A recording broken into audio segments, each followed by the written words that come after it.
প্রথমত যে আইটেমটা নিয়ে কথা বলছি সেটা হচ্ছে মুদারাবা। মুদারাবা ইসলামিক ব্যাংকিং অর্থাৎ ইসলামিক ইকোনমির একটি প্রোডাক্ট। মুদারাবা হচ্ছে এমন একটা কনসেপ্ট বা এমন একটা ধারণা যেখানে ফাইন্যান্সিয়াল পার্টনারশিপ হবে। এই পার্টনারশিপটা হবে ২ টা পার্টির আন্ডারে, অর্থাৎ ইনভেস্টর থাকবে এবং ওয়ার্কিং পার্টনার থাকবে। ২ টা পার্টনারের আন্ডারে একটা কন্ট্রাক্ট হবে এবং এটা শরিয়া ভিত্তিক ফাইন্যান্সিয়াল পার্টনারশিপ। এখানে একজন থাকে ইনভেস্টর আর একজন থাকে ওয়ার্কিং পার্টনার, অর্থাৎ যে কাজ করবে, পরিচালনাকারী, ব্যবসা পরিচালনাকারী। এখানে প্রফিট এবং লসের ব্যাপারটা যেটা হয়, প্রফিট আগে থেকেই একটা প্রি অ্যাগ্রিড রেশিওতে প্রফিট শেয়ারিংটা হয়। যদি প্রফিট হয়, আগেই তারা যেই রেশিও শেয়ার করে রেখেছে বা যেই রেশিও তারা কন্ট্রাক্টে রেখেছে সেই রেশিও অনুযায়ী প্রফিটটা শেয়ার হবে। কিন্তু লস যদি হয়, সেই ক্ষেত্রে লসটা ইনভেস্টর বহন করবে। ওয়ার্কিং পার্টনার অর্থাৎ পরিচালনাকারী যিনি শ্রম দিবেন, সে কোনো কিছু বহন করবে না। তাহলে এই আইটেমটা থেকে আমরা যা শিখলাম, অর্থাৎ এই কন্ট্রাক্টর থেকে যা শিখলাম, মুদারাবা একটা শরিয়া বেসড ফাইন্যান্সিয়াল পার্টনারশিপ।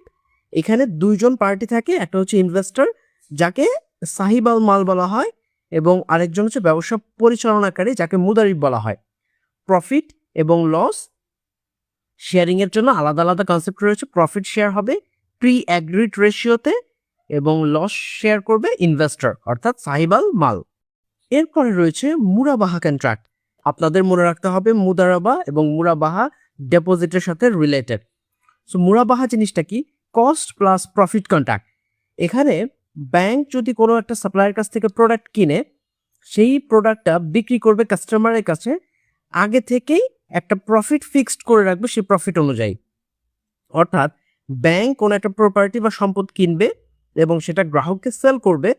এই মাঝখানে ব্যাংক কিছু প্রফিট করবে। সেই প্রফিটটা ব্যাংক কত করবে সেটা তার কন্ট্রাক্ট অনুযায়ী সেই প্রফিটটা করবে। এখানে কস্ট প্লাস প্রফিট কন্ট্রাক্ট এই কথাটা যদি থাকে কোনো প্রশ্নে, সেটার অ্যান্সার হবে মুরাবাহা। যদিও বেসিক থেকে আপনাদের আসবে যে মুরাবাহা কন্ট্রাক্ট আসলে কি কি থাকে, তো সেই ক্ষেত্রে কস্ট প্লাস প্রফিটটাই হলো মুরাবাহা কন্ট্রাক্ট। এরপর আসছে আমরা ইজারা এইচপিএসএম। ইজারা বিষয়টা শুরু হচ্ছে ইনভেস্টমেন্টের, এরপরেও ইনভেস্টমেন্টের আরও কয়েকটি মুড নিয়ে আমরা আলোচনা করব, তবে এখান থেকেই শুরু হচ্ছে মেইন ইনভেস্টমেন্টটা। ইজারা এবং এইচপিএসএম হলো ইনভেস্টমেন্ট মুড। ইজারা আমরা খুব সংক্ষেপে বলতে পারি লিজ দেওয়া, অর্থাৎ ব্যাংক একটা সম্পদ কিনে সেই সম্পদটা তার গ্রাহককে দিয়ে দিবে। সেই গ্রাহককে দিবে ব্যবহার করার জন্য এবং বিনিময়ে সে প্রতি মান্থলি বা একটা নির্দিষ্ট সময় পর পর একটা পেমেন্ট গ্রহণ করবে। তার মানে ইজারা বা লিজ সেম জিনিস, কিন্তু এখানে এইচপিএসএম কি তা আমাদের একটু বুঝতে হবে। এইচপিএসএম হলো হায়ার পারচেজ আন্ডার শেরকাতুল মিল্ক। এইখানে যে বিষয়টা ঘটে, ইজারাতে কি হয় যে একটা ব্যাংক অথবা একটা পার্টি প্রপার্টিটা কিনে আরেক পার্টিকে দিবে ব্যবহার করার জন্য। এইচপিএসএম এর যে বিষয়টা হয় সেটা হলো ব্যাংক বা একটা পার্টি আরেকটা পার্টির সাথে, যদি আমরা খুব ইজিলি বোঝার চেষ্টা করি যে ব্যাংক গ্রাহকের সাথে একত্র হয়ে প্রপার্টিটা কিনবে, অর্থাৎ ব্যাংকও টাকা দিবে, গ্রাহকও টাকা দিবে, দুজনে টাকা দিয়ে প্রপার্টিটা কিনবে এবং গ্রাহক ওই প্রপার্টিটা ইউজ করবে। প্রতি মাসে মাসে বা একটা নির্দিষ্ট সময় পর পর সে ভাড়া প্রদান করবে বা রেন্ট দিবে এবং এই রেন্টটা একটা নির্দিষ্ট সময়ের পর আর দেয়া লাগবে না।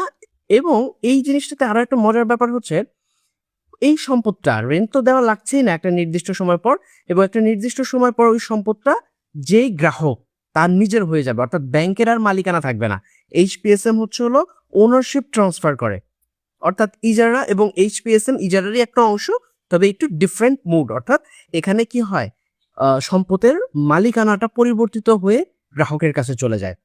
এরপর রয়েছে বাই সালাম বাই মুয়াজ্জাল। এটাও ইনভেস্টমেন্ট একটা প্রোডাক্ট।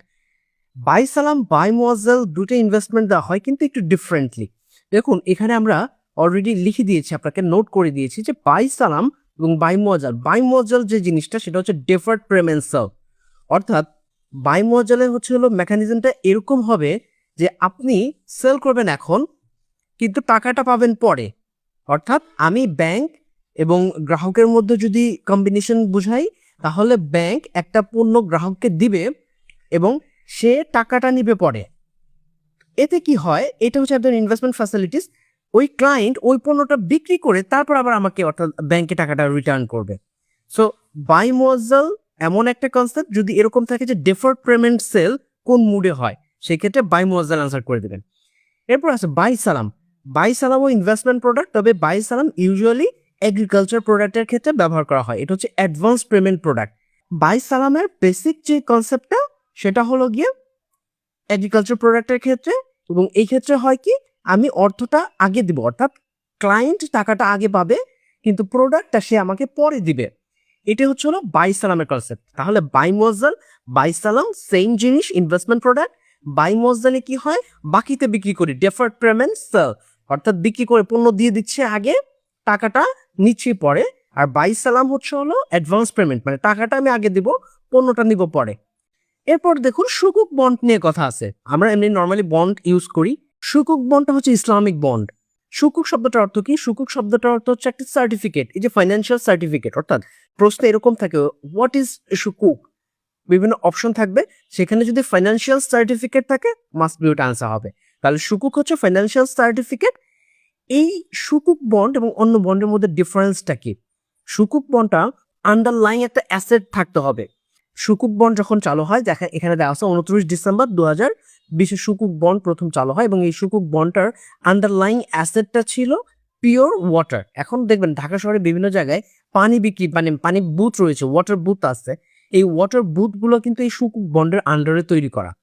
অর্থাৎ আমার ফিজিক্যাল কোনো প্রপার্টি থাকতে হবে একটা বন্ডের, শুধু কাগজ থাকলেই চলবে না। নর্মাল বন্ডগুলো কি হয়, জাস্ট একটা পেপার, কমার্শিয়াল পেপার বা আদার যতগুলো পেপার রয়েছে, জাস্ট একটা পেপার, একটা গ্যারান্টি দেওয়া হয় যে তোমাকে আমি টাকা দিব।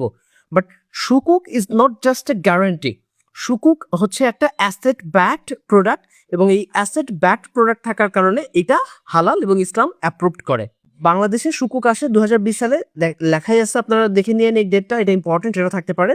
তবে বিশ্বের সুকুক চালু হয় 1988 সাল থেকে।